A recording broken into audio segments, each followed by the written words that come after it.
Hello guys, karong adlaw tudloan ta mo kung saan pag-apply ang clipping mask sa mismong background image like this. So, tara. Hello guys, so karon tudloan ta mo kung saan pag clipping mask sa mismong background image nato. So una natong buhaton is punta ta sa mismong shape, no? So pili ra tag mga bisag unsang shape diri natong gamiton. So kani akong gamiton ellipse. Human ana, drag lang nato. Tas control T lang nato.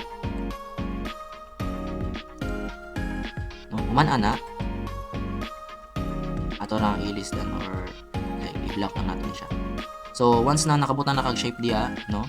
Ang atong sunod buhaton is atong ibutang ang mismong background image nato. So ato lang ta sa file, open place. So human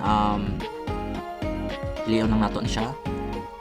No, kaning background na akong ibutang. So resize lang nato.